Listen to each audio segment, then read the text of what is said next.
خودی کو کر بلند اتنا کہ ہر تقدیر سے پہلے، خودی کو کر بلند اتنا کہ ہر تقدیر سے پہلے، خدا بندے سے خود پوچھے بتا تیری رضا کیا ہے۔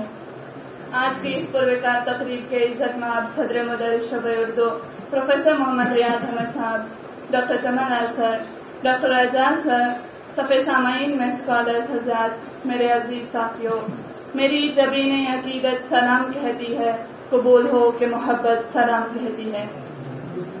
معزز سامعین، تاریخ روز اول سے اس بات کی شاہد ہے کہ سرزمین ہند پر بہت سی ایسی شخصیات ابھر کر آئی ہیں جن کے احسانوں کو فراموش کرنا مشکل ہی نہیں بلکہ ناممکن ہے۔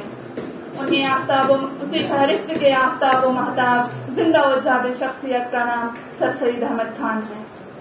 یہ وہی شخصیت ہے جو مسلمان قوم کے لیے اس آنکھ کی مانند ہے جو جسم کے ہر عضو کے لیے رویا کرتی تھی۔ یہ وہی شخصیت ہے جنہوں نے اندھیرے راستوں پر ایسا روشن چراغ جلا کر نہ صرف ہندوستان کو بلکہ پورے دنیا کو روشن کر دیا۔ سر سید احمد خان نے جب ہوش سنبھالا تو ملک میں سلطنت مغلیہ کا شیرازہ بکھرا ہوا تھا اور حکومت برطانیہ کا سورج نصف النہار پر تھا۔ 1857 کی خوفناک تباہیوں کو سر سید احمد خان نے بہت قریب سے دیکھا۔ ایک عام ہندوستانیوں کی طرح ان کا گھر عزیز و اقارب بھی برطانوی سامراج کی پربریت کا اور ظلم کا شکار ہو گیا تھا۔ انہوں نے ملک سے ہجرت کے بجائے ملک میں رہ کر ہندوستانیوں کی بلندیوں کے لیے کام کرنے پر ترجیح دی۔ انہوں نے ہندوستانیوں کے لیے جدید تعلیم کا خاکہ تیار کیا۔ جدید ہندوستان کی تاریخ پر نظر ڈالتے ہوئے اگر ایک طرف ہمیں ایشور ودیا چندرا ساگر، راجا رام موہن رائے، مدن موہن مالوے نظر آتے ہیں تو وہیں دوسری جانب ایک عظیم شخصیت کی صورت میں سر سید احمد خان کا نام اول درجے پر آتا ہے۔ 1857 کی بغاوت کا ذکر جو میں نے ابتدا میں کیا، جس کی آنکھیں سر سید احمد خان کی خود تھیں، اس زمانے میں جب مسلمانوں پر الزام لگایا جا رہا تھا کہ بغاوت کی اصل ذمہ دار مسلمان قوم ہے، تو سر سید احمد خان نے مراد آباد میں بیٹھ کر ایک کتاب لکھی جس کا نام اسباب بغاوت ہند ہے۔ جب وہ کتاب انگریزی میں ترجمہ ہو کر شائع ہوئی اور جب وہ کتاب انگریزوں نے پڑھی تو انہیں یہ اندازہ ہو گیا کہ سر سید احمد خان نے جو نتائج نکالے تھے وہ صحیح ہے۔ سر سید نے کہا کہ بغاوت کے لیے ذمہ دار نہ کوئی ہندو، نہ کوئی مسلم اور نہ ہی کوئی کسی طبقے کا فرد ذمہ دار ہے۔ اگر کوئی بغاوت کے لیے ذمہ دار ہے تو وہ خود انگریز سرکار کی پالیسی ہے، وہ نظام ہے جو اس وقت انگریزی حکومت نے یہاں پر قائم کیا تھا۔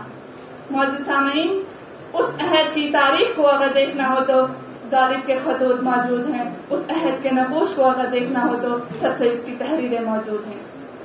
سر سید کے کارناموں کی ایک طویل فہرست ہے۔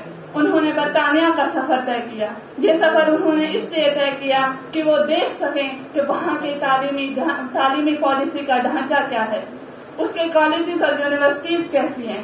جب وہ وہاں پہنچے تو انہوں نے کیمبرج اور آکسفورڈ جیسے اداروں کا دورہ کیا اور وہیں پر انہوں نے عہد کیا کہ ہندوستان پہنچ کر اسی طرز پر ایک کالج کی بنیاد ڈالی گئی جو MOM کالج تھا اور جو آج علی گڑھ مسلم یونیورسٹی کی ایک شاندار روایت کی صورت میں ہمارے سامنے موجود ہے۔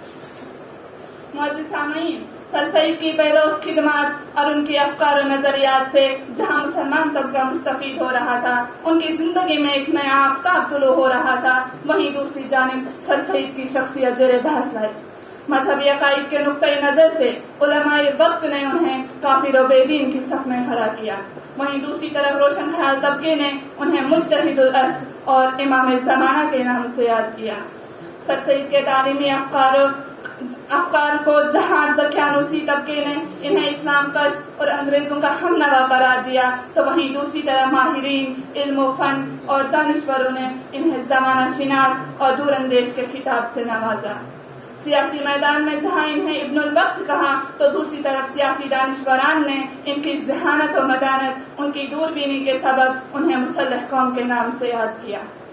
ان تمام باتوں کے باوجود اہل علم نقد و نظر، حتیٰ کہ ان کے مخالفین بھی فکری و نظریاتی اختلاف کے باوجود اس بات پر متفق نظر آتے ہیں کہ سر سید احمد خان کی شخصیت ایک سماجی، سیاسی، تمدنی، ثقافتی اور تہذیبی ادارے اور انجمن کی سی ہے جس نے مسلمانوں کی زندگی اور ان کی زندگی کے متعلق مختلف گوشے کے رخ موڑنے، اس میں نئے امکانات روشن کرنے، زمانے کے ساتھ قدم سے قدم ملا کر چلنے میں اپنی ذات سے بلند کر کے مسلسل کوشش کرنے کی طرح ڈالی۔ آج مسلمان کی جو ترقی پسندانہ سوچ ہے، ان میں جو بھی جدید تبدیلیاں نظر آ رہی ہیں، جو فکر و تحریک نظر آ رہی ہیں، اس کی بنیاد برسوں پہلے سر سید احمد خان نے ہی رکھی تھی۔ سر سید احمد خان نے جو بیج برسوں پہلے بویا تھا، آج وہ تنوع درخت کی صورت میں ہمارے سامنے نظر آ رہا ہے۔ سر سید احمد خان کو بہت پہلے ہی یہ احساس ہوا تھا کہ اگر مسلمان نہیں سنبھلے، وقت کے ساتھ آگے نہیں بڑھے، تو ان کو تباہ و برباد ہونے سے کوئی نہیں روک سکتا۔ شاید اسی لیے علامہ اقبال نے یہ کہا تھا کہ نہ سمجھو گے تو مٹ جاؤ گے ہندوستان والو، نہ سمجھو گے تو مٹ جاؤ گے ہندوستان والو، تمہاری داستان تک نہ رہے گی داستانوں میں۔ معزز سامعین، سر سید ایک ایسی شخصیت تھی جس نے کہا تھا لفظ کا جواب لفظ سے دیا جانا چاہیے، علم کا جواب علم سے دیا جانا چاہیے، اور کتاب کا جواب کتاب سے دیا جانا چاہیے۔ یہ وہی شخصیت ہے جس کے خلاف کافر ہونے کے 68 فتوے لگائے گئے تھے۔ یہ وہی شخصیت ہے جس نے اپنی قوم کی ڈوبتی ہوئی کشتی کو کنارے تک پہنچانے کے لیے برطانیہ تک کا سفر کیا۔ یہ وہی شخصیت جس نے کہا تھا کہ ہمارے دائیں ہاتھ میں قرآن اور بائیں ہاتھ میں سائنس، اور ہمارے سر پر کلمہ لا الہ الا اللہ محمد رسول اللہ صلی اللہ علیہ وسلم کا تاج ہے۔ یہ وہی سر سید تھے جنہوں نے کہا تھا کہ تیر اور تلوار سے بات نہیں بنے گی بلکہ علم سے مسئلہ حل ہوگا۔ یہی وجہ ہے کہ سر سید کی پوری زندگی علم کی حفاظت کے لیے وقف ہے۔ انہوں نے رسالہ تہذیب الاخلاق کی بنیاد اس لیے جاری کی تاکہ قوم کو اخلاق کی تربیت ہو سکے۔ پوری قوم اس بات کا اعتراف کرتی ہے کہ سر سید ہندو مسلمان اتحاد کے زبردست حامی۔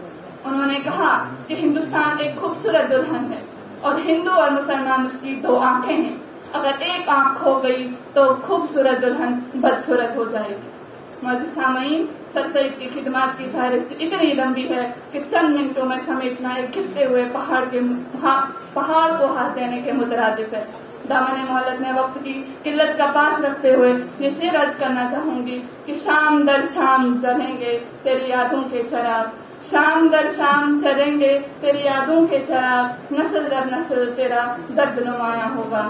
وہ کیا گیا کہ رونق محفل چلی گئی، وہ کیا گیا کہ رونق محفل چلی گئی، شعر و ادب کی زلف پریشاں آج بھی۔ آپ سب کی سماعت کا بہت شکریہ، بہت شکریہ۔